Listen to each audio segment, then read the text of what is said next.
The Deep Space Monitoring Station Viridian Watch floated silently in the void between star systems. Its crystal towers caught starlight and turned it into power for the massive listening arrays that stretched out like metal flowers. For 300 years, the station had watched the empty darkness of the galactic rim, recording the quiet songs of distant pulsars and the whispers of solar winds. Zeftar Nix had worked the night shift for 12 cycles now. His long, pointed ears could pick up sounds that other species missed. The Vorthon were known throughout the Galactic Council for their incredible hearing. While his colleagues slept in the station's comfortable quarters, Zeftar listened to the universe's endless chatter. Tonight felt different. A strange pattern kept appearing in the background noise.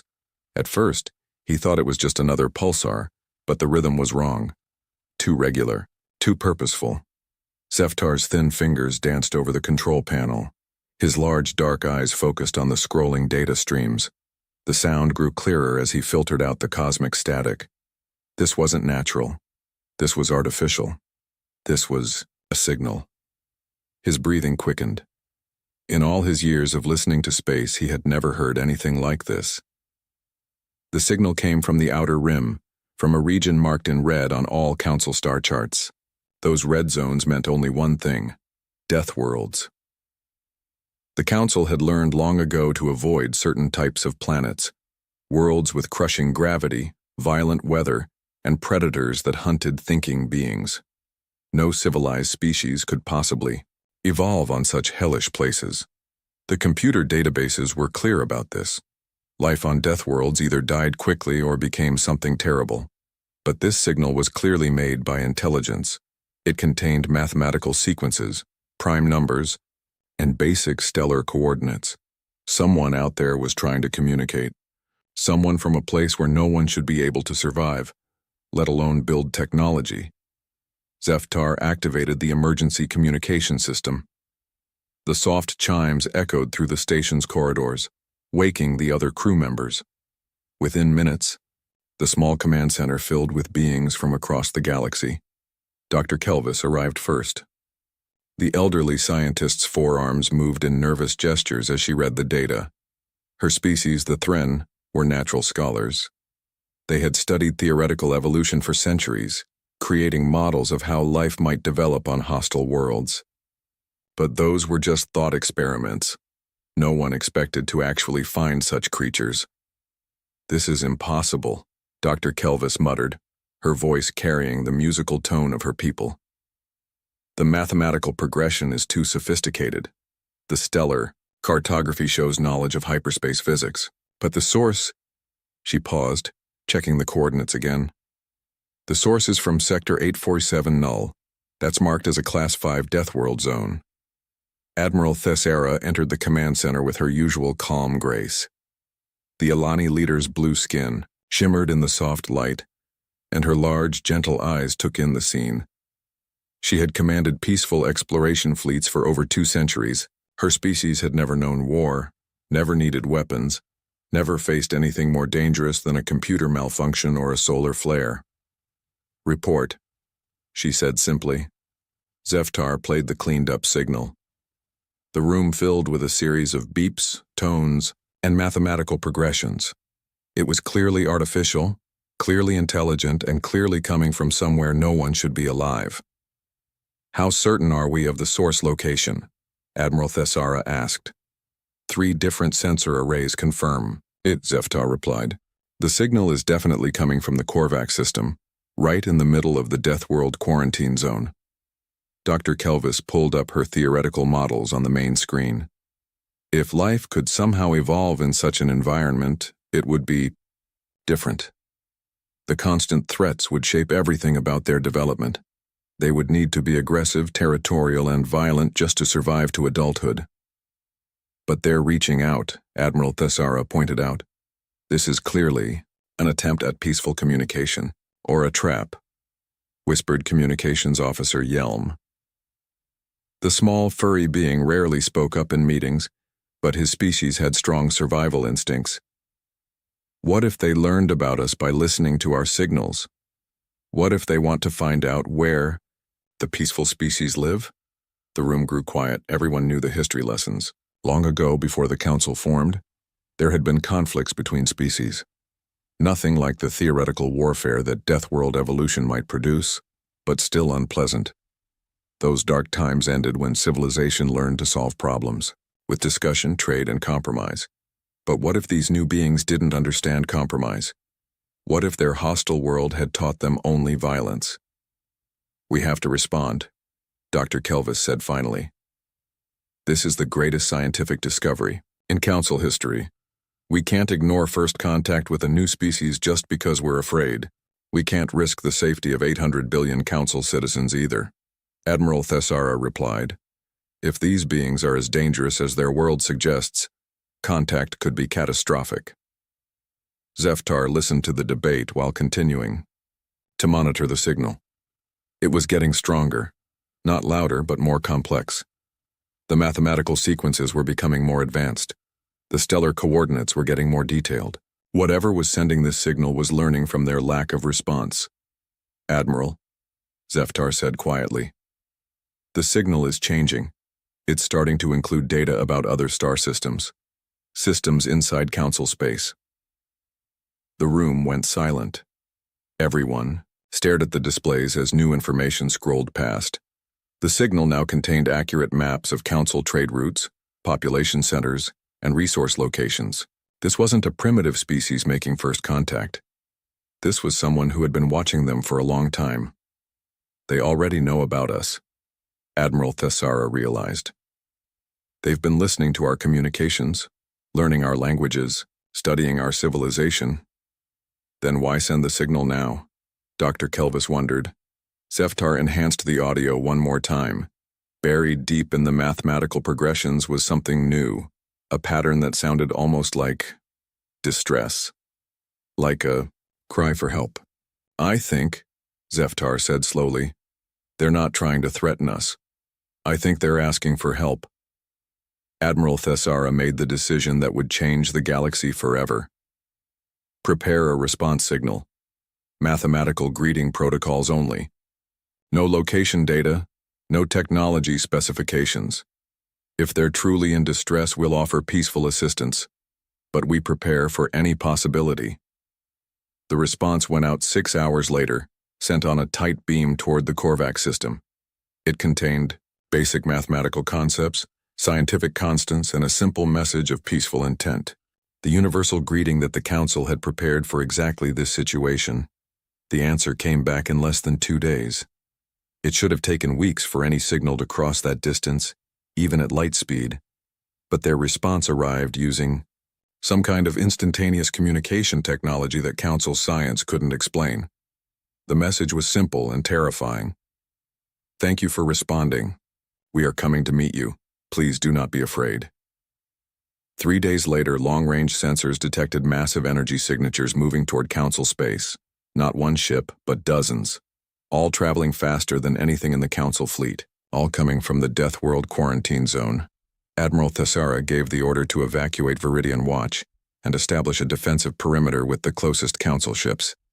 She didn't know if the approaching fleet came in peace or war, but she knew that everything was about to change.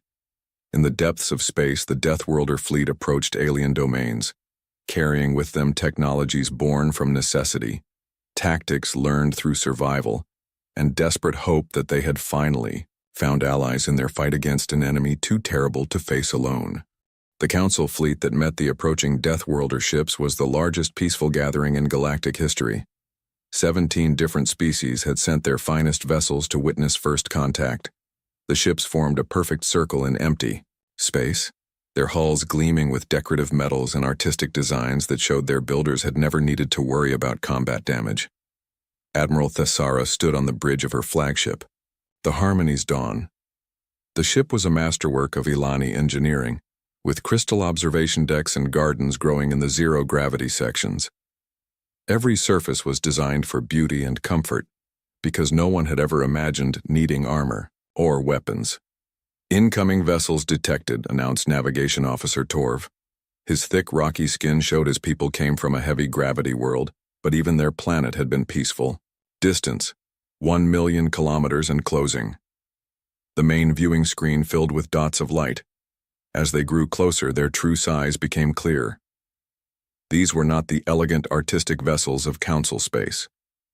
These were machines built for war.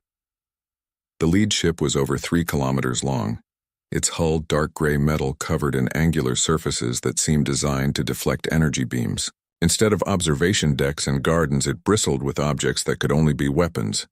Dozens of them. Hundreds of them. "Sweet ancestors," whispered Dr. Kelvis. "Look at the armor plating. Look at those. Those must be weapon systems. How do they even move with all that mass?" Behind the lead ship came more vessels, each one different but all sharing the same brutal design philosophy. They were built to take damage and keep fighting.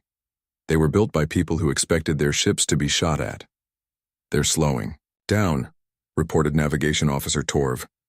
"Coming to a full stop at 200,000 kilometers. They're maintaining battle formation." Admiral Thessara felt her stomach twist. Battle formation. The Council had studied ancient military tactics as historical curiosities, but seeing them in real life was terrifying. The Deathworlder ships had positioned themselves to protect each other and to have clear firing lines on every Council vessel. "Incoming communication," announced Zeftar from his communication station. "They're using our standard first contact protocols, but the signal is incredibly strong, much more powerful than necessary." "Put it through," Admiral Thessara ordered. The screen flickered and showed the interior of the alien ship. The first thing everyone noticed was how dark it was. The Council ships were bright and cheerful, filled with soft lighting and peaceful colors. This place looked like the inside of a weapon. The second thing they noticed was the being standing in the center of the screen. It was shorter than most Council species, but broader. Its skin was tan-colored and covered in tiny scars. Its eyes were small and set deep under heavy ridges of bone. Its mouth was full of pointed teeth that could only be used for tearing meat. This was clearly a predator species. But strangest of all, it smiled when it saw them. Despite its fearsome appearance, the being's expression was friendly and relieved. "Greetings," it said in perfectly accented galactic standard. "I am Colonel Sarah Martinez, representing the surviving human fleet. We come seeking allies, not conquest. Please, we need to talk." Admiral Thessara stepped forward. "I am Admiral Thessara of the Galactic Council. Your ships appear to be heavily armed. Your formation suggests preparation for battle. How can we believe your peaceful intentions?" The human, Sarah Martinez, looked confused. "Our formation? We're in standard escort protection. We thought you might have hostile forces in the area. And of course our ships are armed. How else would we protect ourselves during travel?" "Protect yourselves from what?" Dr. Kelvis asked. "Sarah."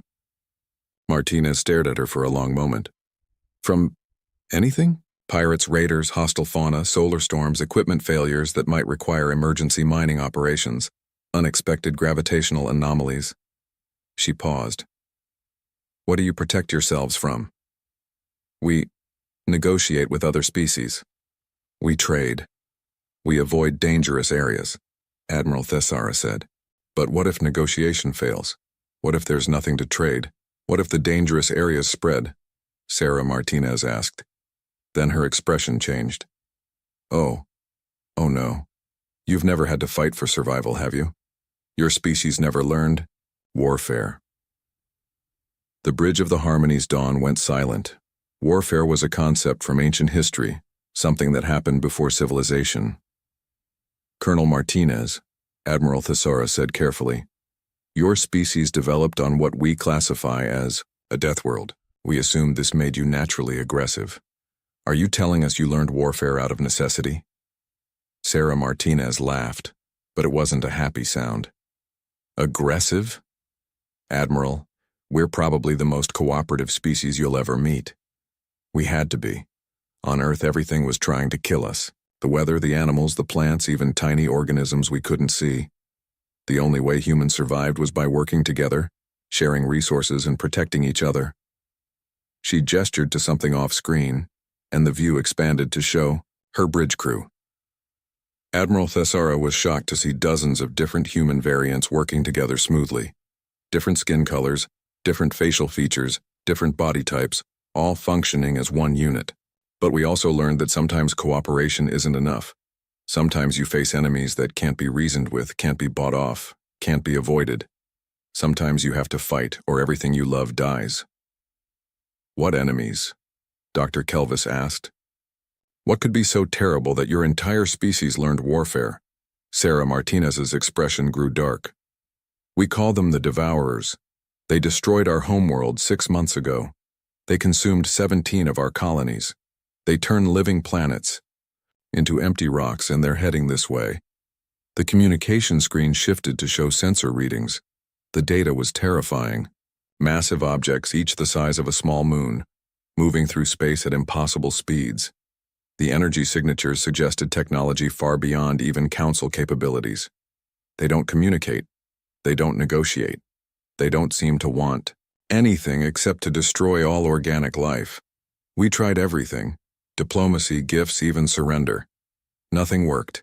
They just kept killing. Admiral Thessara felt a chill that had nothing to do with the ship's temperature. How many of your people survived?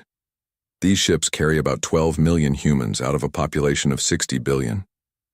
Sarah Martinez's voice stayed steady, but her eyes showed the pain. We're all that's left.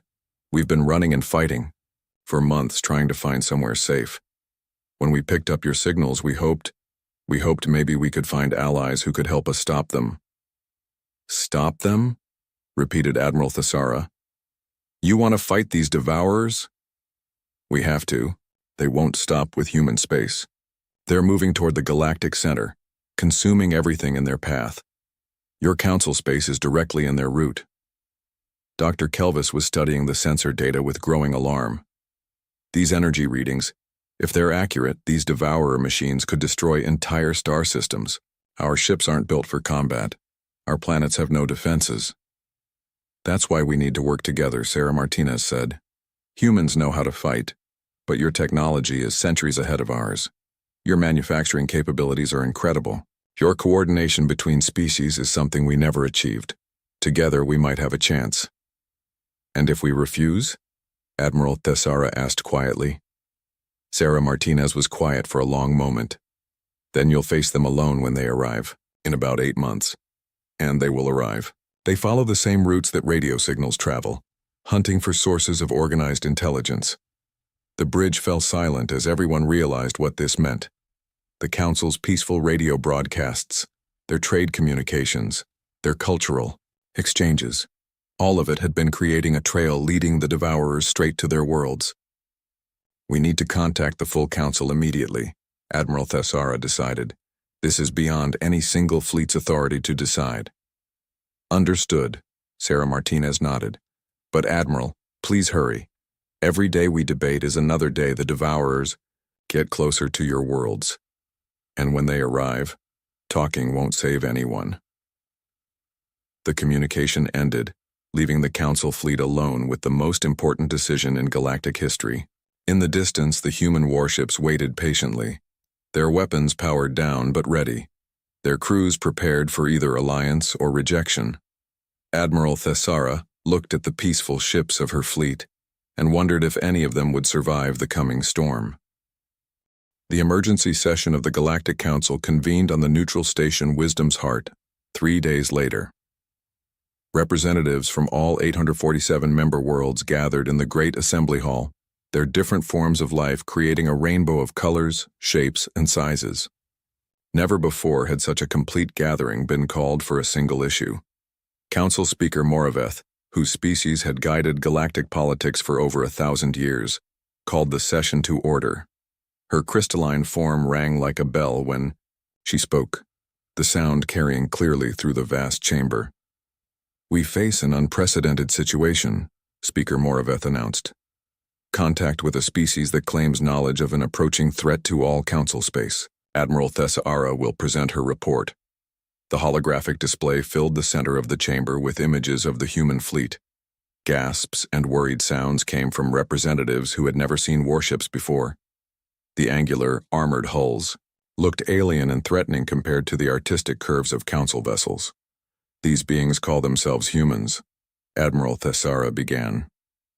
They evolved on a Class 5 death world and developed a society based on warfare and survival. They claim to be refugees from an enemy called the Devourers. The display showed the sensor readings of the massive machines approaching from the galactic rim.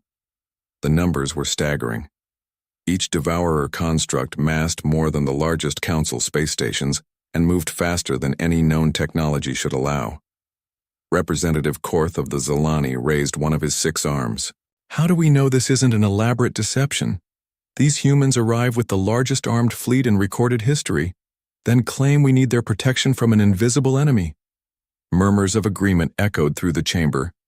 Many representatives shared the same concern. The timing seemed too convenient. Dr. Kelvis stepped forward to address the council. Honored representatives, I've spent the last 3 days analyzing the data provided by the humans.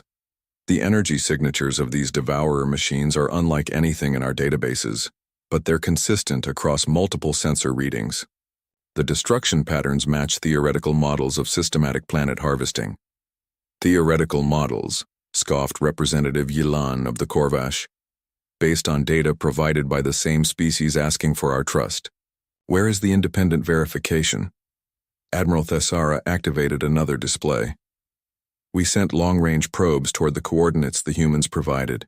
The results arrived this morning. The chamber fell silent as images appeared of dead solar systems, planets stripped down to bare rock, asteroids arranged in perfect geometric patterns. Space itself seemed cleaner, as if every trace of organic matter had been systematically removed. 17 star systems, exactly as the humans described. Admiral Thessara said quietly, "Whatever the Devourers are, they're real." Speaker Moraveth's crystal form dimmed as she processed this information. If this threat is genuine, what do the humans propose? The display changed to show Colonel Sarah Martinez standing in what appeared to be a meeting room aboard her ship. Unlike the dark, weapon-filled bridge from their first contact, this space looked almost normal. There were chairs, a table, even what might have been a water dispenser in the corner. Honored Council, Sarah Martinez began. We propose a joint defense initiative, human tactical knowledge combined with Council manufacturing and coordination capabilities. We believe this combination could create a defense network capable of stopping the Devourers. Representative Thex of the Mindari, whose species were master engineers, leaned forward. What exactly does this tactical knowledge involve? What methods of warfare do you propose to teach us? Sarah Martinez paused before answering. The basics would include weapons targeting, defensive formations, damage control procedures, and strategic resource allocation during combat conditions. The chamber erupted in worried voices. Combat conditions, resource allocation during warfare, these concepts were foreign to most Council species. You're asking us to abandon 8 centuries of peaceful civilization, declared Representative Voss of the Alterian Collective, to turn our society into something violent and militaristic. No, Sarah Martinez replied firmly. We're asking you to survive. The Devourers won't care about your peaceful intentions or your cultural achievements. They'll simply consume you and move on to the next target. Representative Korth stood again. But how do we know that learning warfare won't change us fundamentally? How do we know we won't become like these Devourers ourselves, spreading violence across the galaxy? Sarah Martinez was quiet for a moment. Then she said something that surprised everyone. Because you're afraid of that possibility. The truly dangerous species are the ones who see violence as the first solution to every problem. You're discussing this, debating it, worrying about the moral implications. That tells me you'll use these tools responsibly. Dr. Kelvis accessed her portable data unit. I've been studying human social patterns from their transmitted cultural data. Despite developing in a hostile environment, their society shows remarkable stability. They have art, music, literature, complex moral systems. They're not mindless aggressors. But they are effective killers, pointed out Representative Yilan. Every piece of their technology, every aspect of their ship design, everything about them is optimized for warfare. Because that's what kept them alive, Sarah Martinez responded. On Earth, the choice was simple. Learn to fight or go extinct. We chose to fight. But we also chose to protect. to build, to create. Violence was our tool for survival, not our goal. Speaker Moraveth rang softly, calling for order. The council requires time to deliberate. Colonel Martinez, will your fleet remain in neutral space while we debate? Of course, but please understand, every day we spend talking is another day the Devourers get closer. Our deep space sensors show them moving through the outer rim systems. At their current speed, they'll reach the first council worlds in approximately 7 months. The holographic display shut off, leaving the council chamber in tense silence. Speaker Moraveth began the formal debate process, but everyone knew the real discussions would happen in smaller groups, behind closed doors. Over the next 2 days, representatives met in species clusters, trading alliances, and private chambers. The debate centered on a fundamental question: could a peaceful civilization learn warfare without losing its soul? The Alani delegation, led by Admiral Thessara, argued for cooperation. We've seen the evidence of the Devourer threat. We've analyzed human society and found them to be fundamentally cooperative, despite their military capabilities. The risk of learning warfare is smaller than the risk of extinction. The Korvash delegation disagreed. Introducing weapons technology and combat tactics into council space could destabilize our entire civilization. What happens after we defeat these Devourers? Do we simply forget everything we've learned? Do we trust the humans to destroy their own weapons? The Thren scientists offered a different perspective. Perhaps we can learn defensive tactics without becoming offensive. Focus on protection and survival rather than aggression and conquest. Dr. Kelvis spent hours presenting her analysis of human culture. Look at their art, she urged the various delegations. They write stories about peace, about cooperation, about protecting the innocent. Yes, they know how to fight, but they fight for the same values we hold dear. The debate might have continued for weeks, but it was interrupted by an emergency alert from the outer rim monitoring stations. Long-range sensors had detected acceleration in the Devourer fleet. The massive machines were moving faster now, cutting their estimated arrival time from 7 months to 4. Speaker Moraveth called for an immediate vote. The situation has changed. We no longer have the luxury of extended debate. All in favor of alliance with the human fleet? The vote was close. 441 in favor, 406 opposed. By the narrowest margin in council history, the galaxy's peaceful civilization chose to learn the arts of war. Colonel Sarah Martinez received the news aboard her flagship. She looked around at her bridge crew, humans who had lost their homes, their families, their entire civilization to the approaching enemy. Signal the council fleet, she ordered. Tell them we're honored by their trust, and tell them we're going to teach them everything we know about staying alive. The greatest military training program in galactic history was about to begin. The training began immediately at the massive shipyard complex orbiting Centerpoint, the Council's primary industrial world. What had once been used to build peaceful exploration vessels and artistic monuments now rang with the sounds of weapons, testing, and combat drills. Admiral Thessara stood in the observation deck watching her Alani crews attempt their first gunnery practice. Below, the elegant Harmony's Dawn had been fitted with human-designed weapon systems. The modifications looked wrong, like surgical scars on a work of art. Energy discharge in 3 seconds, announced the human instructor, Lieutenant Commander Chen.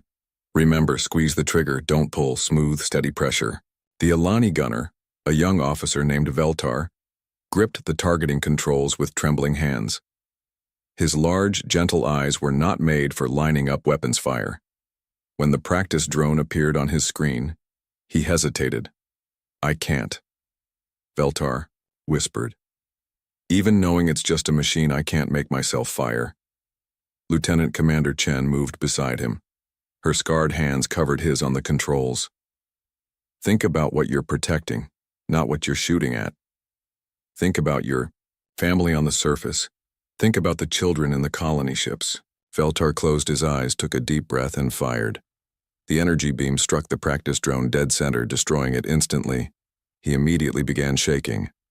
I felt satisfaction, he said, horrified. For just a moment I enjoyed destroying something. Admiral Thessara felt her stomach tighten. This was exactly what the Council had feared. Were they changing into something violent and cruel? Lieutenant Commander Chen sat down beside Veltar. That satisfaction you felt? That's not bloodlust. That's the relief of knowing you can protect the things you love. Every human feels it. It's not evil. It's necessary. Across the shipyard, similar scenes were playing out with every Council species. The rock-skinned Torv were learning damage control procedures, their natural strength making them excellent at emergency repairs. The insectoid Velkri discovered they were natural pilots, their compound eyes perfect for tracking multiple targets simultaneously. Dr. Kelvis worked with human engineers to adapt Council technology for warfare. The peaceful energy systems that powered their ships could be modified into devastating weapons. The industrial fabricators that built art and furniture could manufacture ammunition and armor.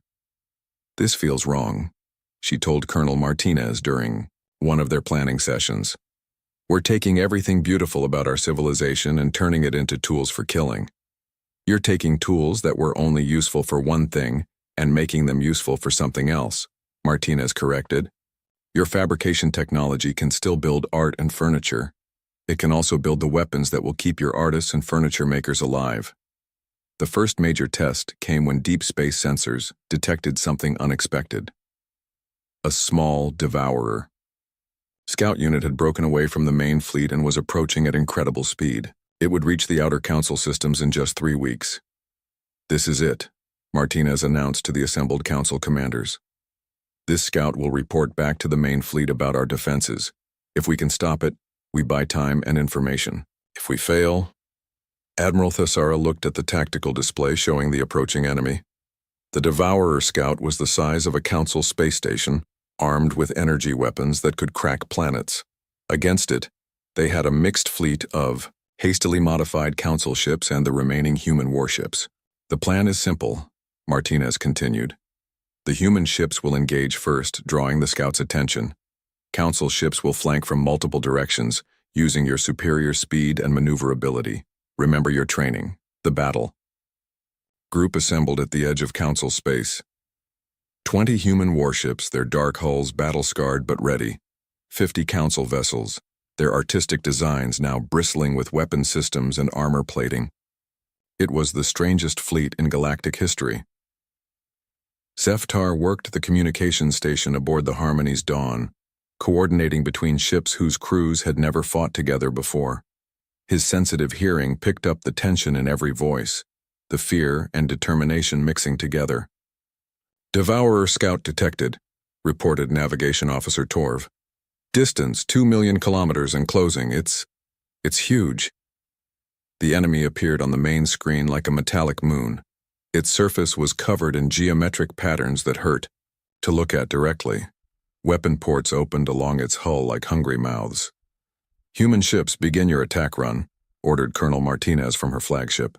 Council fleet moved to flanking positions. The human warships accelerated toward the Devourer scout, their weapons blazing. Energy beams and projectile rounds struck the alien construct, but seemed to have no effect. The geometric patterns on EU, its surface pulsed and return fire lanced out. The human ship Defiance took a direct hit. Its armor held, but Admiral Thessara could see the damage report scrolling across her tactical display. The human vessel was badly hurt but still fighting. Council ships, begin attack sequence, she ordered, her voice steady despite her fear. The Council fleet moved in perfect formation, their crews following procedures they'd practiced for weeks but never used in real combat. Energy beams from 50 different ships converged on the Devourer scout. For a moment, nothing happened. Then the geometric patterns on the enemy's hull flickered and dimmed. "We're getting through," shouted Dr. Kelvis from her science station. "The combined energy output is overwhelming its defensive systems." But the Devourer scout was adapting. Its return fire became more accurate, more focused. The Council ship Wisdom's Grace exploded in a ball of plasma. 40,000 crew members died in an instant. Admiral Thessara felt something change inside her. The grief and rage mixed with the satisfaction that Veltar had described. She wanted to hurt this thing that had killed her people, All ships, focus fire on the damaged section, she ordered. Coordinate your shots for maximum impact. The combined fleet poured everything they had into the Devourer scout. Human weapons and Council energy beams struck the same target point. Over and over, the alien construct's hull began to crack. Then suddenly it went dark. The geometric pattern stopped pulsing. The weapon ports closed. The massive construct drifted silently in space. Is it dead? Asked Veltar from his gunnery station. Colonel Martinez's voice came over the communication system. Negative. Devourer constructs don't die. They just go dormant. We have maybe an hour before it reactivates with new defenses adapted to our weapons. What do we do? Admiral Thessara asked. We take it apart while we can, Martinez replied. Salvage teams to the construct. We need to learn everything we can about their technology before the main fleet arrives. Over the next hour, mixed teams of humans and council members boarded the dormant Devourer scout. What they found inside changed everything. The construct wasn't just a weapon, it was a library. The geometric patterns on its hull were storage devices containing the histories of thousands of destroyed civilizations. Every species the Devourers had encountered, every world they had consumed, every piece of art and knowledge and culture, all of it was preserved in digital form. They're not just destroying civilizations, Dr. Kelvis realized as she studied the data streams. They're collecting them, storing them. But why? The answer came from deep inside the construct's core. A message in a language older than any known species. Preservation through integration. Chaos reduced to order. Organic inefficiency eliminated. Perfect storage achieved. Colonel Martinez stared at the translation. They think they're saving us. They're destroying our bodies and worlds, but preserving our minds and cultures in digital form. To them, this is rescue. Admiral Thessara felt a chill that had nothing to do with the ship's temperature. How do you fight an enemy that believes it's helping you? The same way you fight any enemy, Martinez replied. You prove them wrong.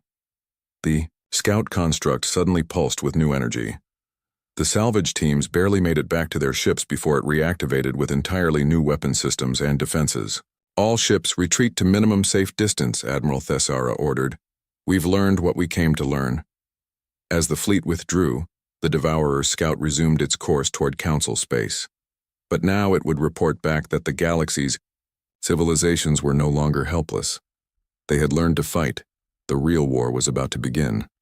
The main Devourer fleet arrived at the edge of Council space exactly when the humans predicted. 300 massive constructs, each one larger and more complex than the scout they had barely managed to defeat. They moved in perfect formation, consuming everything in their path as they advanced toward the galaxy's heart.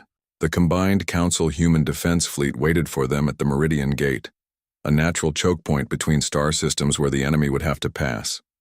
2 months of desperate preparation had transformed the peaceful shipyards into weapons factories. Every Council world contributed ships, crews, and resources to the largest military force in galactic history. Admiral Thessara stood on the bridge of her flagship, no longer the artistic harmony's dawn, but the heavily armored, defiant Peace. The name had been chosen by her crew. They were still the same Ilani who valued harmony, but they had learned that sometimes peace required strength to defend it. Fleet status report, she requested.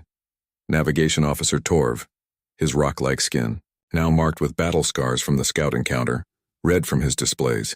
800 Council vessels ready for combat. 60 human warships operational. All crews have completed basic combat training. It had not been easy.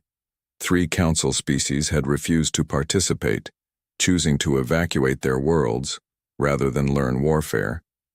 Others had struggled with the psychological changes that combat training required.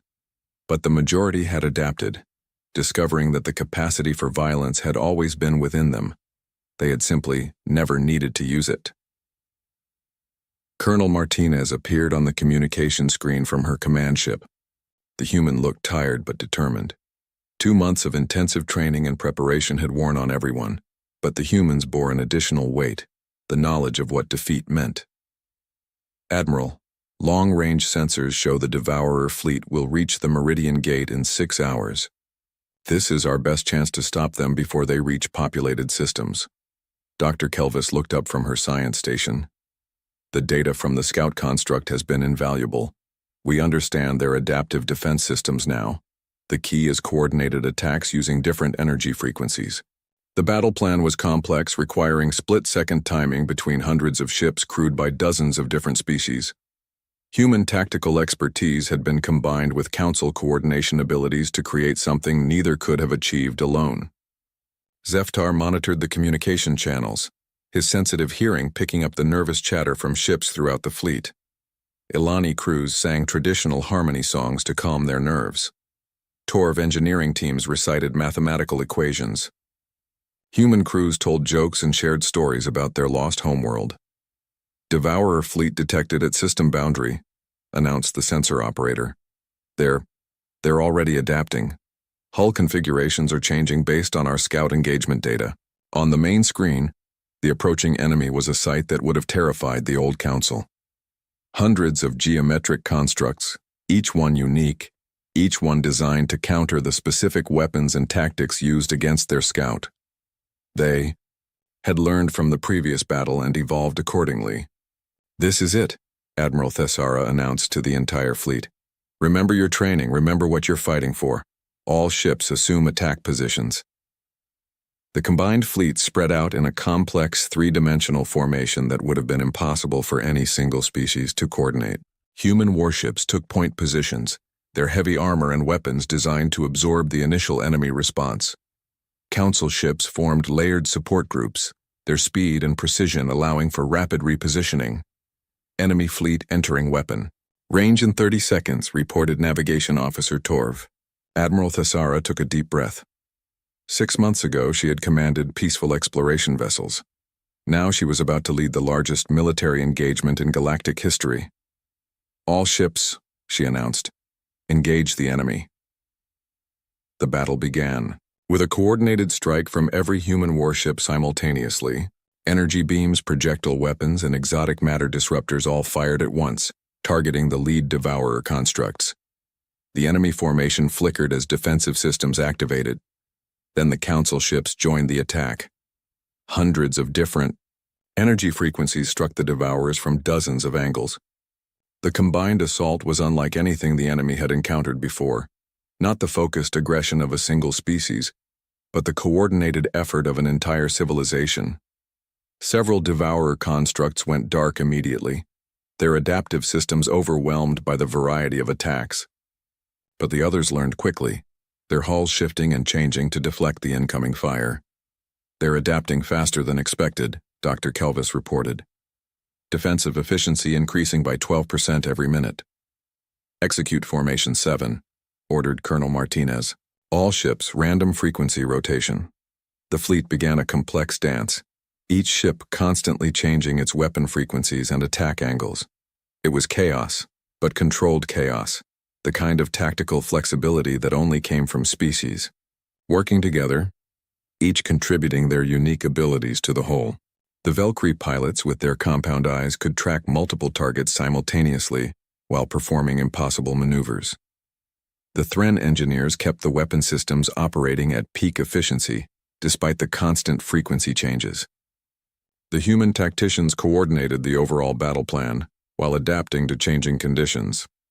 "Direct hit on primary target," shouted Veltar from his gunnery station. "Devourer Construct 7 is going critical." The explosion when the construct died lit up space like a new star. But even as they celebrated this victory, more enemy units were advancing, their defenses now adapted to the random frequency strategy. "Admiral," came an urgent voice from the communication system. "This is Captain Chen on the Resolute.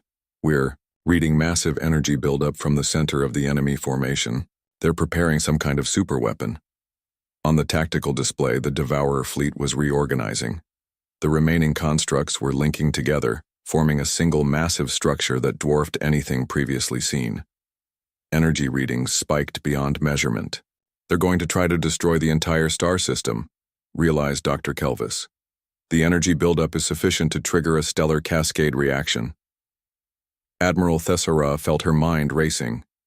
If the Devourers destroyed this star system, the gravitational shockwaves would affect neighboring systems as well. Billions of Council citizens would die even if the fleet escaped. "Colonel Martinez," she said, "do we have any way to stop that weapon?" "Only one," Martinez replied grimly. "Direct assault on the central core. It would require a ship to get through all their defenses and detonate inside their formation, a suicide mission." The bridge of the Defiant Peace fell silent. Everyone understood what this meant. Someone would have to sacrifice their ship and crew to save the galaxy. "I'll do it," Admiral Thessara said quietly. "The Defiant Peace has the strongest shields. We have the best chance of reaching the target." "Negative," came voices from across the fleet. Human ships, Ilani vessels, Torv engineering platforms. Every crew was volunteering for the mission. Zeftar looked up from his communication station. "Admiral, I'm receiving similar messages from every ship in the fleet. Everyone is volunteering." Admiral Thessara realized something in that moment. The Council species hadn't just learned warfare from the humans. They had learned sacrifice, the willingness to give everything to protect others. And the humans had learned something from the Council as well, that survival was meaningless without something worth surviving for. "All ships," she announced. "New plan. We do this together." The entire fleet turned toward the Devourer superweapon. 800 Council ships and 60 human warships, all accelerating at maximum speed toward an enemy that could destroy star systems. But as they charged toward certain death, something unexpected happened. The Devourer superweapon began to destabilize. The energy readings fluctuated wildly. "They can't handle it," Dr. Kelvis realized. "The weapon is too powerful for their adaptive systems to control. It's feeding back into their primary network." The massive enemy formation began to break apart. As individual constructs tried to disconnect from the superweapon, the perfectly coordinated Devourer fleet was falling into chaos. "All ships, target the disconnecting units," ordered Colonel Martinez. "Don't let them regroup." The battle turned into a running fight as the Devourer constructs scattered, their perfect unity broken. Individual ships and small groups from the combined fleet pursued them, using the tactical flexibility they had learned to prevent the enemy from reforming. When the last Devourer construct went dark, the fleet found itself scattered across 3 star systems. The perfectly coordinated formation was gone, replaced by mixed groups of human and Council ships working together. Admiral Thessara looked at her tactical display. Her ship was flying alongside a human destroyer and a Valkyrie scout vessel. On the communication screen, she could see crews from all 3 ships sharing damage reports and coordinating repairs. "Colonel Martinez," she said, "I think we've won more than just a battle here." "Agreed, Admiral. The galaxy isn't the same place it was 6 months ago." 6 months later, the memorial service for the war was held on Centerpoint. Representatives from every Council world attended along.